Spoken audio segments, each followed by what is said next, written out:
presentations, and we are focusing our project on looking at endangered animals.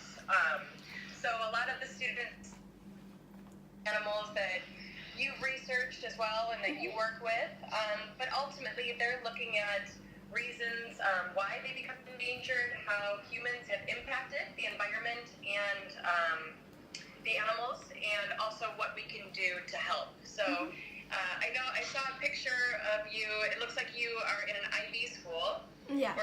So they're also PYP, so the primary years program. And one of the major components is then taking action. So they're really interested in how learning about how they can take action as third graders to help some of the species of animals that they've chosen to research throughout this unit. Wow, that's great. So I'll start off by talking about myself, right? Okay. I wonder if there's a way, maybe I can plug in that. We just get to speak. Yeah, let me see if there's a.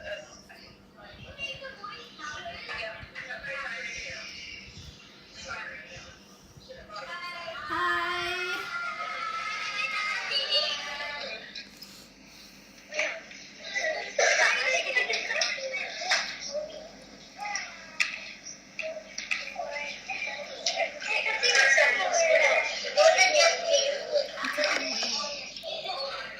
Try to spread the word about the elephants crisis and everything else. I'm trying to do that by posting on my Facebook and also making songs and sharing the things I've learned through other media.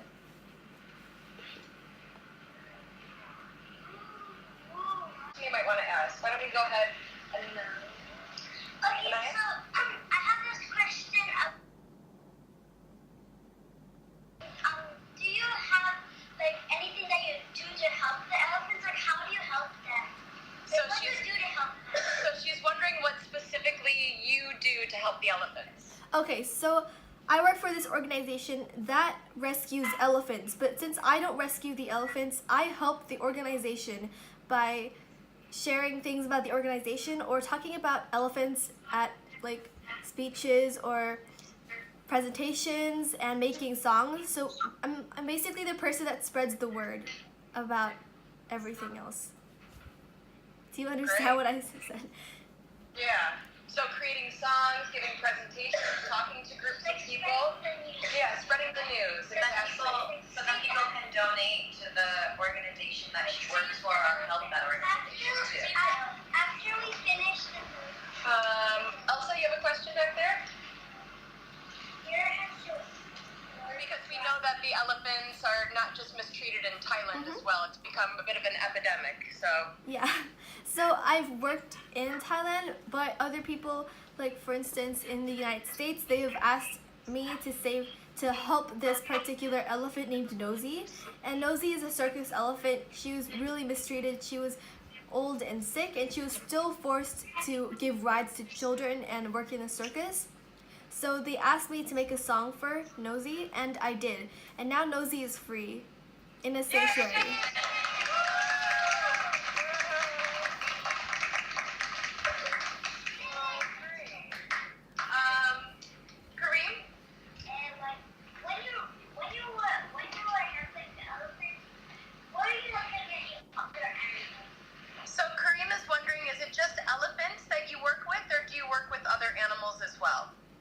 I mainly work with elephants, but before I also spread awareness about the shark finning and other endangered animals, but they aren't really as important as like what I'm doing right now. Genie, could you share a little bit about the shark finning? I think that might be new for people to hear about that. Okay. People are doing sharks. Okay, yeah, some people have chosen sharks as their Okay. So many people think sharks as a very dangerous animal that will kill people or bite people, but actually they're actually not that dangerous. So that means that people don't care about sharks, and they don't care about eating shark fin soup. And shark fin soup is when you catch a shark and then like defin it, so you turn the shark fin into soup, and it's like a status symbol, and rich people eat it at weddings, and it just shows that you have money and people believe it's okay, but it's actually not, because sharks are the apex predator of the ocean, and if the sharks die, then everything else like the whole ecosystem in the ocean collapses. And so we're actually going to be talking about food chains. So that's a really good thing to make. If you remove one animal from the cycle of energy, right, then that's going to impact the rest of the whole habitat or the ecosystem that's in there. And I believe with the shark fin soup also, right, they remove the fins and sometimes just throw the shark back in the water, right? Yeah. How do sharks know how to breathe? They have to be what? They have to be moving. Can they move without their fins? No. So what happens to them? They die, right? And it's a very kind of horrible death for them. Yeah. Let's go ahead. Adam, do you have a question? Like work with me. I work on this whole project individually. My parents just help support me here and there. Daniel, you got a question? Why do you like elephants? So what brought you to elephants? Why do you like elephants so much? Well, it was the first animal I felt like kind of connected to. Before in my backyard, when elephant street begging was still popular, there used to be an elephant in my backyard, and my backyard was this like another piece of land owned by another person, but then people close with those elephants, and I felt like elephants were just like really majestic and beautiful beings. So I decided to work with elephants, and when I grew up and the Elephant Nature Park contacted me, like when I got to know them, I wanted to work with them as well. So also elephants are like a, how do I say this? They're a national symbol, so I feel like they have to be protected, because if we don't protect them, like one day they're just not going to be there anymore. It sucks to like lose your own national animal. Yeah. Fabia. How did you start all of this? I started this because I started the elephant projects because I was introduced to Elephant Nature Park, but for the other projects, like about all endangered animals, I just felt like I wanted to do it because I love animals, but the project I'm doing right now was influenced by Elephant Nature Park. Aiden? How do you communicate with elephants? How do you communicate with elephants? I don't. Communicate with elephants, they will just like. Oscar.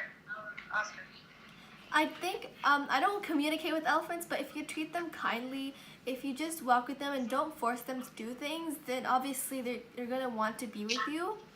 Elephants are not domesticated, unlike when some people say elephants are domesticated, it's not true. They've just been broken by a lot of people. Let me tell you one thing. Before an elephant can perform in a circus or give rides, they are beaten and taken away from their mother at a young age before they can perform and do these things, so they can submit to people. And when an elephant stays with people, it's actually not tame, it's just really scared about what we're gonna do to them.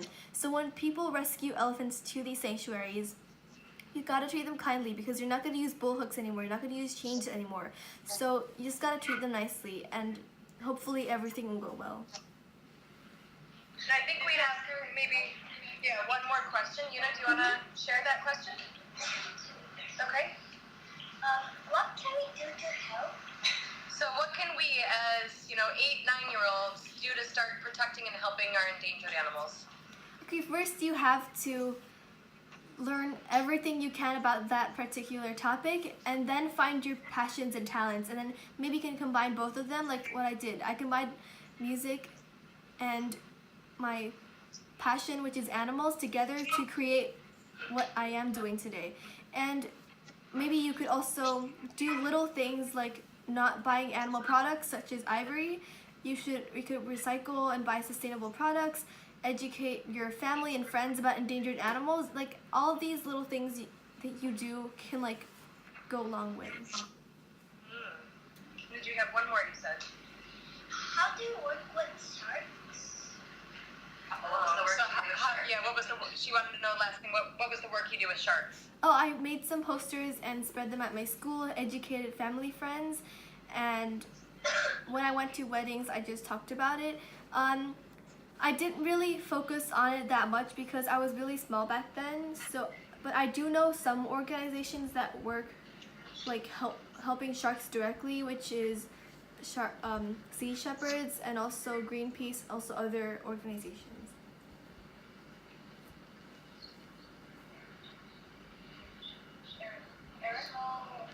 Are you just raising money for the elephants, or are you just working for it? So are you raising money for them, Or raising awareness? or raising awareness, or both? Both. Because for the money side, I have made these wristbands, and I sold them at many venues, at my school, at other events, and people bought them, and I donated the money to different organizations. Very cool. I think we're probably, at our last few questions. So if there's a question that has not been asked that around the same type of questions, we don't want to repeat the same questions. So think about your question. Has it already been answered? Jeannie, I know you've done a lot of projects with your art. Can you just talk a little bit about how you've used your art as well to help animals? Oh, okay. Yeah. I also like art, so I express my feelings and I just draw animals, and I have been selling some of my art to people, and the money I received was donated to many organizations, including Elephant Nature Park. And if you guys like art, you can also express your feelings or just draw the animals, and if you keep practicing, maybe you can use those pieces of art you created to help the animals. We did our postcard project that we did was based on us being motivated by Genie and Genie's art. We watched her video of her drawing. Watched it, yeah. The ivory is. We watched that video, and then from that, my students said we want to draw, and they made lots of beautiful postcards, which Genie has also been using and helping us sell as well. That was a couple of years ago now. So we just used art for our first project. And right now we have a lot of students that are doing art projects. We just did a unit on weather, and they were raising money for the typhoon victims. So a lot of them were doing different crafts to sell as well. So you guys are already moving towards the right track.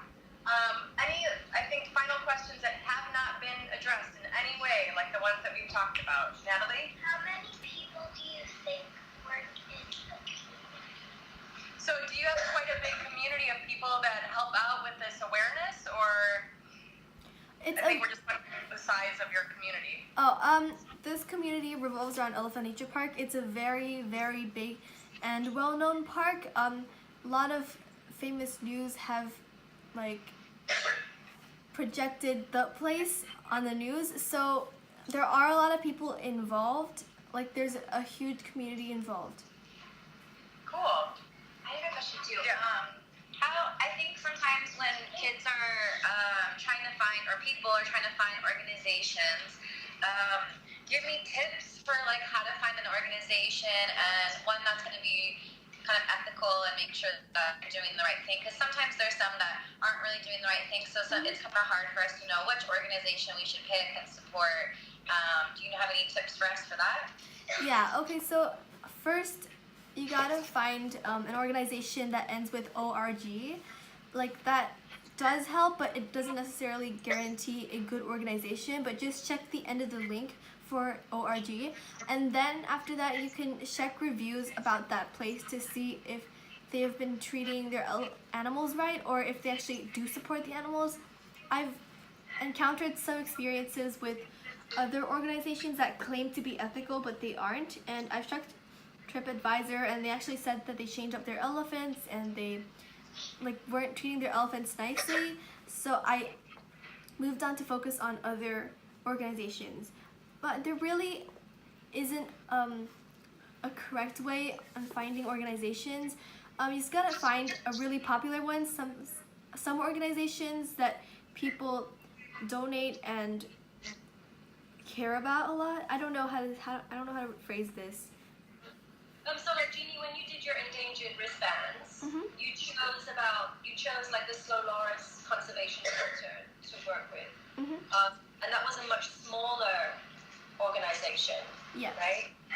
And where else did you give to for your endangered wristbands? I forget I gave it to Elephant Nature Park and also Hornbill Foundation. It's a foundation in Thailand that helps rehabilitate endangered hornbills.